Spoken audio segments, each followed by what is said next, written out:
Hey everybody, it's Kira from Toronto here again. Today I'm happy to welcome Max Beaumont, the guy who moved from sales to coaching of communications. He helps people to become more confident and positive communicators these days. Hi Max, happy to see you here. Good to see you, Kira. Thanks for having me here. Absolutely. So Max, to break the ice, just wanted to ask you, what's your favorite food and when you discovered that you love it? Okay, that's a good question. I think for anyone who knows the name of my business, they expect me to say potato chips because the name of my business is called Potato Chip Communications. Mm-hmm. But I would say my favorite food, really, I'm a simple person, a cheeseburger and fries. I would never tell. A cheeseburger and fries are probably my favorite thing to have. When did you discover that? At the age of 5, 10? That's funny. Yeah, since I was young, I've always just liked a hamburger and fries. But I would say recently I've been on like a burger craze. Like I go to Oh all these my. different burger restaurants, and I live in Toronto, so I'm always going around Toronto looking for. I had a burger last night at a restaurant in Toronto, so I'm always looking for burgers. Um, I will connect you with my yeah. 10-year-old son. So Okay. looking at you, he is smart and he loves burgers, so Perfect. he has the perfect future. I like how my food tastes are equivalent to a 10-year-old. That's great. I also like chicken fingers. Oh, that's my daughter. Okay, that's even younger. Awesome. Great. How about you? What's your favorite food? Um, I eat everything, but my favorite food is beer. Okay. Yeah, All that's right. me. So I hope I'll have long life despite that. Okie dokie. Then, Max, please tell me about your professional journey because I don't know you too well, but I understand that you've Yeah. been in sales and biz dev forever, and Yeah. then you changed. Yeah. Why? To what? What triggered you? Yeah, it's a good question. Yeah, I started off my career doing I actually I started off my career doing teaching. So right after university, I went to South Korea and I taught English in South Korea for a year. But Wow. when I came back, yeah, yeah, so that was a completely wild, completely different experience. It was amazing. When I came back, I got into sales and I was working for a company that does film distribution. So I was selling TV shows and films internationally. So I was doing that. Um, just before that, before I actually left for Korea, throughout university, I was working for a health food company selling health food products. So that's actually how I started my career in sales. But when I got back from Korea, I got really into it through film distribution. When I finished that, I was working doing fundraising actually. So I ended up working for a nonprofit for a short stint where I was doing fundraising and recruitment. So I would go to all these different companies and organizations and raise money for the organization. So it was sort of like sales, but for a nonprofit. And then I was working for a manufacturing company for 3 years, helping them grow their business across Canada. And that's where I got the idea to really make the shift in my career because during that job, I was giving a presentation almost every single day Mm. to audiences anywhere from 3, 4 people to 300, 400 people. And this was every day for 3 years. I would see new audiences. And it got to a point where I said, you know what? This is something that I really like doing. Um, I really like teaching. I sort of thought about my experience teaching, and I said, how can I combine those two things? So one day I created a course on how to give an effective presentation. From all my presentation experience, I created this course, and I said, you know what? I'm gonna make a business out of this. I'm gonna go to different companies and organizations and do seminars and trainings on how to give a good, effective, confident presentation. And that's what really the start of my business. Well, that's And that's it. wonderful. So you knew what you like, you took your knowledge, you packaged it differently, and you actually used your sales skill Yeah, to sell your services. That's wonderful. yeah. So, what is exactly that you are doing today, Mm, and whom are you teaching, I might say? it's a What are great your question. main audiences? It's a good question. So since COVID, it's the business has changed a little. Everything's online now. But just before COVID, the audiences are the same pre and post and during COVID. But in terms of what I do, I help all different types of business professionals with their presentation, networking, and interpersonal skills and their sales skills. So my audiences range from marketing professionals to lawyers, engineers, anyone who has to speak with clients, essentially. So anyone who has to get new clients. And, a lot of people in professions where you wouldn't think they need to present, because even if you're an engineer, even if you're an architect, if you're a professional, you still need to go out and get business. So I'm working with a lot of different types of audiences, mostly on presentation skills, but also a lot of sales, networking, and just general interpersonal skills. And I'll do seminars and training. So I'll go into their businesses and we'll do a day or a half day training with anywhere from 5 to 20, 25 employees. And we'll do a whole sort of interactive day of helping develop whatever skills they're looking to develop and improve on. And I'll often do coaching as well. So I'll do one-on-one coaching. So if someone needs help with a pitch, or they need feedback on a pitch, or they'd like to design a presentation and they don't know where to start, or they just want some tips on how to be better at networking or communicating their points. So many different things. I'm working with an executive right now who's just refining his pitch to investors. So there's lots of different audiences and different things that I do. And what is the toughest audience? Who are the toughest? Because you mentioned people that really I didn't expect to hear, like engineers and versus CEOs. So probably CEOs are very confident, they know everything, and technical people are probably shy. Yeah. Who is the toughest? It's a good question. I don't want to put anyone under the bus here, right? Because I love everyone that I work with. Yeah, don't say marketing. I would. No, I would say, there's different needs for different audiences. Marketing professionals generally are more outgoing and actually more comfortable in general speaking to an audience. I know for marketing professionals in particular, I actually find that the best people to work with are the people who want to learn, who are open to learning and want to get better. And I feel like marketing professionals really are open to learning, especially when it comes to presentation skills, and they really want to get better. So marketers are probably an easier audience. I would say lawyers sometimes are a little tougher because I think they're just they naturally question everything. So they might be a little more skeptical, but they also really want to improve their sales skills and their presentation skills. So I don't know if there's a big difference between each audience. It's more the individual, it comes down to the individual wanting to learn. And if someone's not really willing to put the effort into learning and changing and being open to it, then, that's what makes it tough. So I don't know if there's a really tough audience, but the easy audience, I would say, are the marketing professionals, because more than not, they want to learn. They're enthusiastic about it. Thanks for that answer. I think we can park it here. Right. Your audience is probably marketing professionals, correct? Probably, yeah.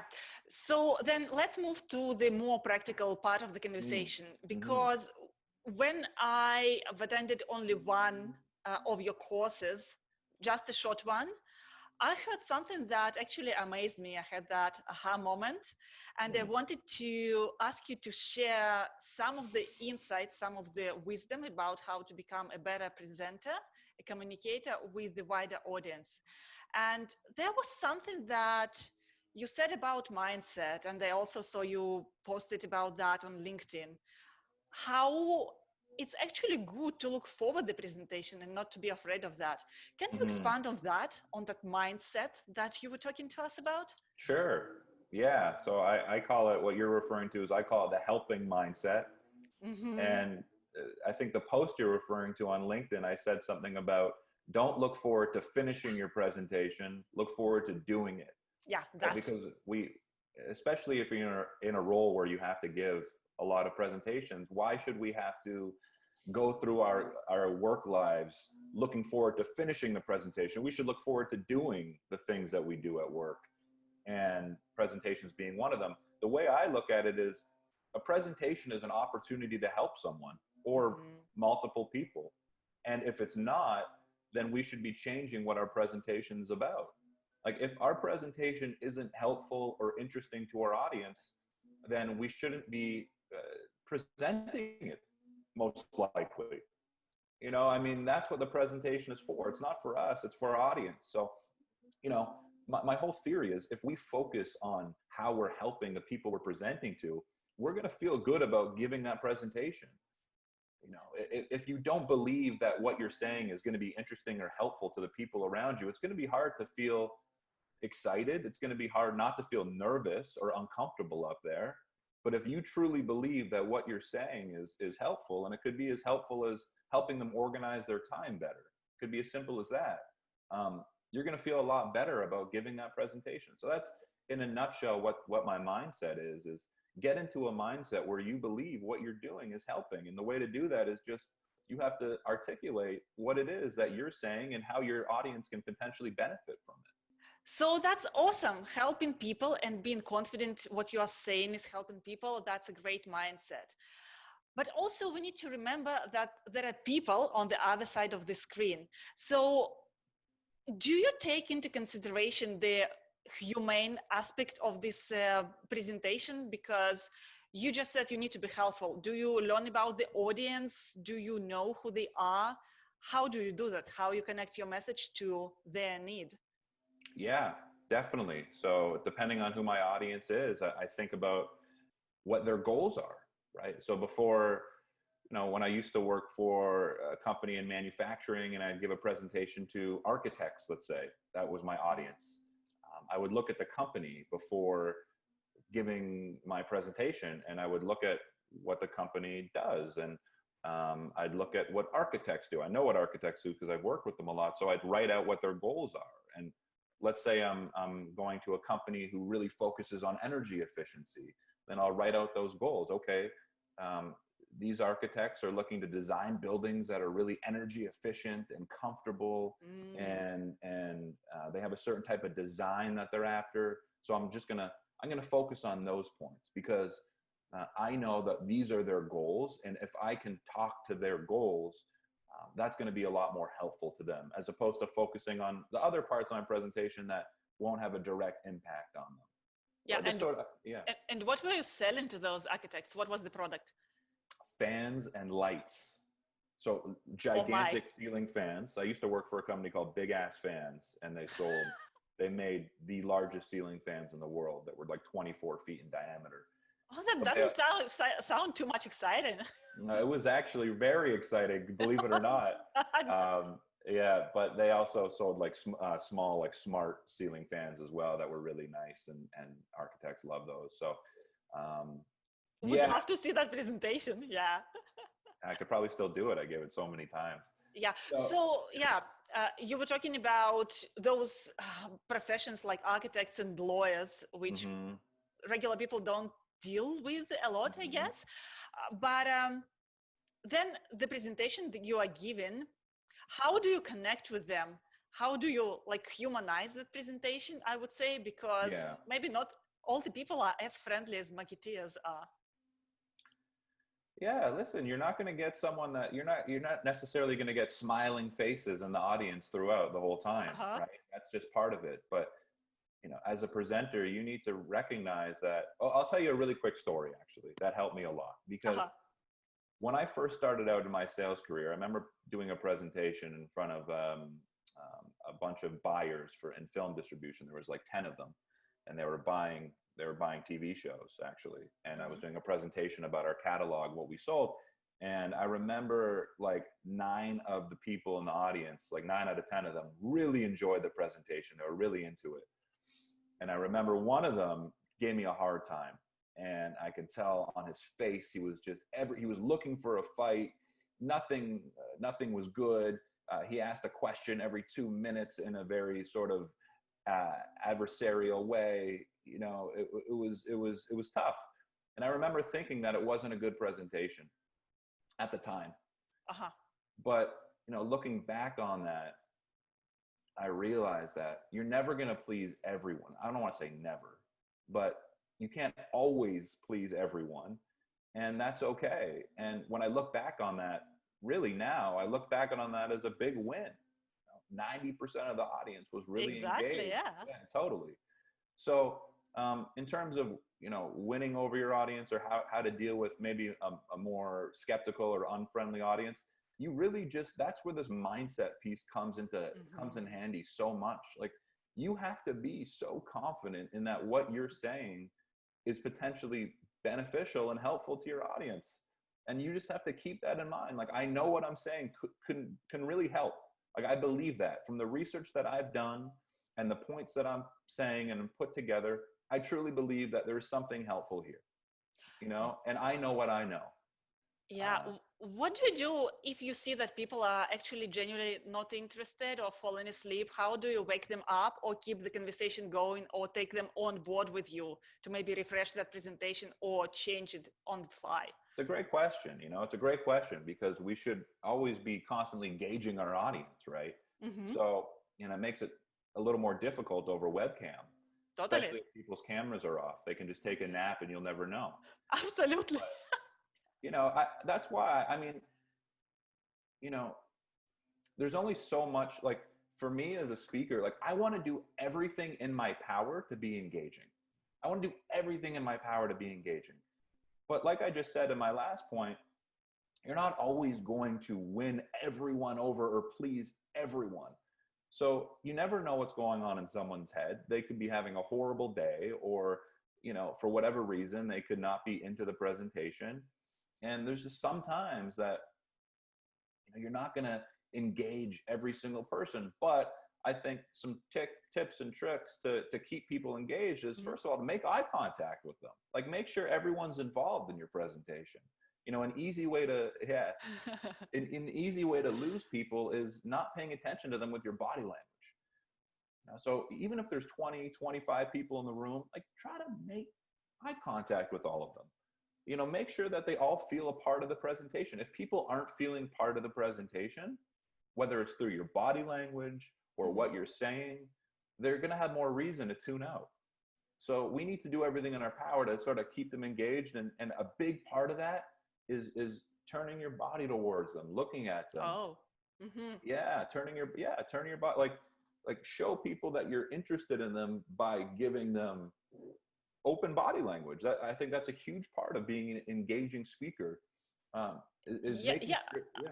do you do that online? Like, the body is up to shoulders. So online, it's a little different, but online, you want to look at I think looking into the camera a good amount of the time, let's say, I don't know, 40 to 60% of the time, looking into the camera. So you're looking directly at the audience, and then also spending some of your time looking at the users on the screen, so you can gauge the reaction. But yeah, totally. I also, here's another tool to engage people who aren't listening, is say their name. You know, wow. Yeah. or if you don't want to be that direct, ask a general question, and you can make eye contact with people in the audience that aren't necessarily looking at you. So you can say, if someone's sort of dozing off over there, has anyone heard of the Canadian Marketing Association before? Has anyone used HSBC before? Has anyone, you know, just a general question. And then when someone hears a question, they're more likely to tune in and listen. Like, oh, so there's a question, like, I need to listen, right? So wow, that's a great tip. I'll use that. I'll use that. Yeah, absolutely. It makes people think, oh, okay, I need to listen right now. And if someone hears their name, or even if someone hears someone else's name, they're more likely to listen. You know, if I say Kira in the middle of my presentation, you're for sure gonna be like, oh, you know. Yeah, someone is calling on me. Someone remembers I'm there. Actually, that's a great point as well. When we have huge meetings of like 20, 30 people, that's true. And people are not always engaging. For sure. And there was something that you told about the simplicity. I think in the Zoom environment, and I see that every day, our pitch decks, not a great fit for Zoom because the attention span of the people is shortening dramatically. People don't have time.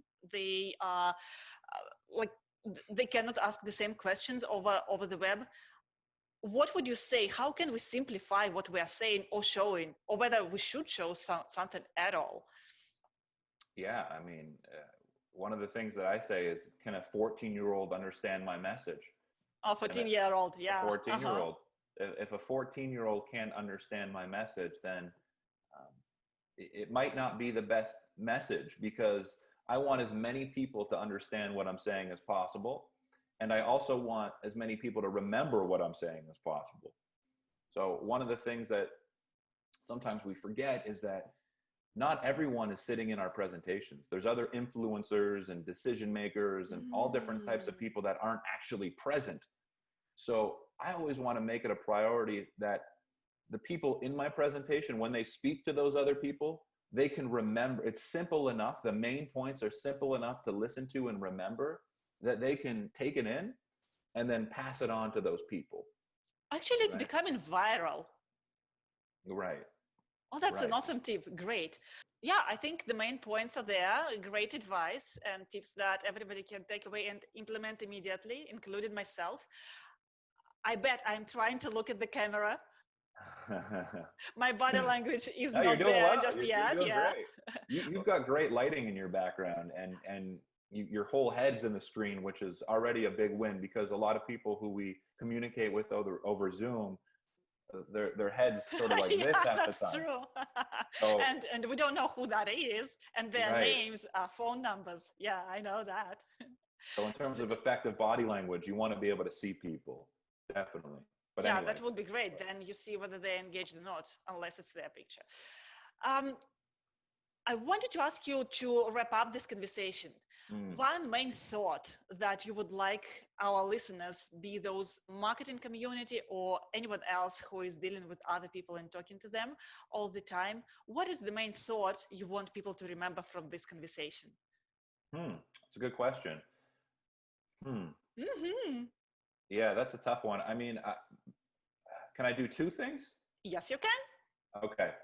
So if you are giving a presentation, we talked about this earlier in the conversation, but I really do believe that in terms of improving your confidence, improving how your audience will react to your presentation, having a helping mindset, which means, again, focusing on how you are helping your audience, that for me is like the biggest thing that helps me become a better speaker and a better presenter.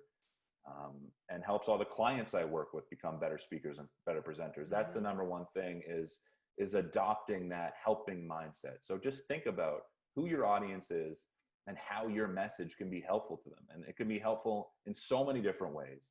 Think about their mental health, their physical health, their job, their finances, just the structure of their day, how it can help them maybe get a promotion or get more money. Whatever it is, there's so many different results of what your message can help. So think about what those are. And if you do, and you believe that what you're saying is helping, you're going to be a better presenter. Your energy is going to be different. You're going to feel better. Your audience is going to receive it better. So I would say that would be the number one thing to take away. This is mine as well. If I would take one takeaway, the positive mindset, that's something I'm going to work on. And the second? And the second, really, and this is sort of my philosophy when it comes to just communication skills in general, is I think the most important thing is, and this goes back to the mindset as well, is taking an interest in other people. Like, I think the best communicators in the world are people who genuinely are interested in other people. And, I look at some of the people that I look up to, who deliver their messages in a way where you can tell they care about their audience. And I'm not even speaking about presenting specifically. I'm also talking about networking and just interacting with colleagues, just communicating in general. We like being around people who take a genuine interest in us. and I think so that goes to all aspects of communicating when it comes to sales, networking, interpersonal skills, presentations. Remember that, you know, when we take a genuine interest in others, I think that's where it starts.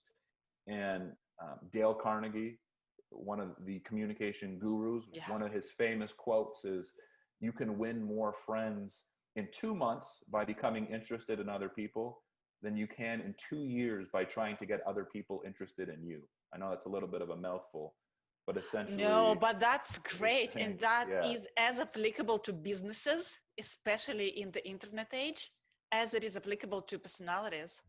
totally, Oh, that's totally. a great wrap up. I said one takeaway, but I'm taking the second takeaway from you Okay, as good, well. good, Love it. And good. then where can people find you? What questions can they ask? Yeah, you can go to my website, potatochipcommunications.com. I've got all my programs on there. I've got videos on there, tips, or you can email me directly at max@potatochipcommunications.com. I have a yeah. That's really that's Awesome. the That's easiest very way. simple. Yeah, we talked Yeah, about simplicity. So here you right. go. That's very simple. Thank you so much, Max.